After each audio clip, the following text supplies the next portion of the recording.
Voici la méthode pour réaliser une classification en groupe emboîté. Normalement, au début de l'exercice, tu disposes du tableau des attributs des êtres vivants, ou des animaux, ou des végétaux, peu importe. Dans ce tableau d'attributs, tu possèdes les attributs et les êtres vivants étudiés. Attention, il ne faudra vraiment dans l'exercice utiliser que ces attributs et que ces êtres vivants.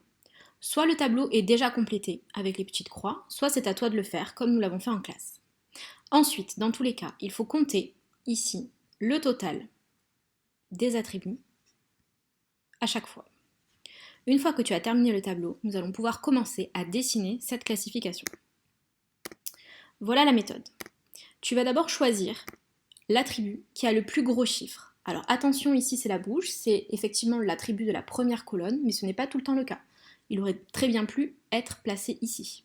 C'est pas parce que c'est le premier que c'est celui-là que je choisis. C'est parce que le total est le plus grand chiffre. Je vais donc dessiner sur mon cahier un grand rectangle qui prend le maximum de place possible et je lui donne le nom. Ils ont tous une bouche. Je reprends le nom de l'attribut. Égal, et comme j'ai appris dans la leçon, l'attribut commun à tous les animaux, c'est d'avoir une bouche. J'écris donc qu'il s'agit du groupe des animaux.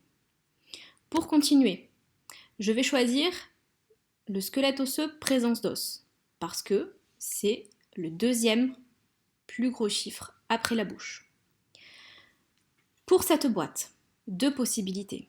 Soit je laisse la boîte en dehors, comme ici, soit je peux placer la boîte à l'intérieur de la boîte des animaux. Comment savoir comment faire?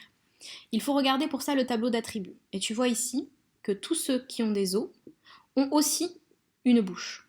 Tu peux donc placer le groupe des vertébrés à l'intérieur du groupe des animaux, parce qu'ils ont la bouche. On continue avec un troisième attribut. Le troisième attribut après la présence d'os, c'est cuticule et pattes articulées ou poils. Tu peux choisir celui que tu veux. J'ai par exemple choisi moi cuticule et pattes articulées. Pour cette boîte et savoir où la placer, je regarde. Ceux qui ont une cuticule et des pattes articulées possèdent aussi une bouche, mais n'ont pas d'os. Donc attention, la boîte des arthropodes doit être placée dans la boîte des animaux, mais ne peut pas aller dans la boîte des vertébrés, parce qu'ils n'ont pas d'os.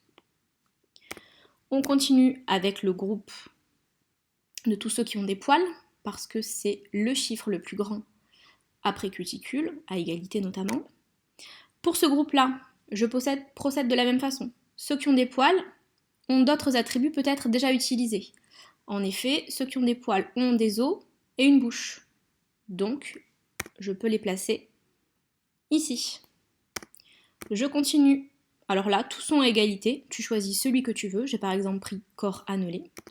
Ceux qui ont un corps annelé ont aussi une bouche. Ah, ils n'ont pas d'os et pas de pattes articulées. Donc je ne peux ni les mettre dans le groupe des vertébrés, ni dans le groupe des arthropodes. Mais ils vont quand même dans le groupe des animaux, parce qu'ils possèdent une bouche. Pour ce qui est des six pattes, par exemple, il s'agit des insectes qui possèdent une cuticule et une bouche. Ils vont donc dans le groupe des arthropodes. Je continue avec ceux qui ont 8 pattes, les arachnides. Même principe, ils n'ont pas 6 pattes, donc ils ne vont pas dans le groupe des insectes, mais possèdent une cuticule, donc vont ici.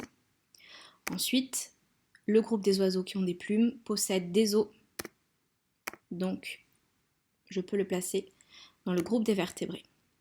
Je fais bien attention à compter le nombre d'attributs. 8 ici, il doit donc y avoir 8 boîtes au total, pour être sûr de n'avoir rien oublié. Ensuite, il faut bien penser à placer tous les êtres vivants ici, dans les bons groupes. Donc, la chauve-souris et l'homme sont des mammifères, le pigeon est un oiseau, l'abeille un insecte, l'araignée dans le groupe des arachnides, le ver de terre dans les annélides. Le chêne vert, quant à lui, il ne possède aucun des attributs du tableau. Il ne peut donc même pas rentrer dans le groupe des animaux. Je le place à l'extérieur, mais pense bien à le placer. Attention. Donc voilà la méthode utilisée. Il ne faut absolument pas apprendre par cœur ce schéma. Il faut juste savoir refaire la méthode. Dans un autre exercice, tu auras d'autres êtres vivants et d'autres attributs, donc ça ne sert à rien de réciter par cœur ce tableau, ce sera faux. Attention. J'espère que c'est plus clair. Tu peux refaire tous les exercices de ton cahier, du livre d'SVT éventuellement, mais aussi du site de SVT. Bon courage!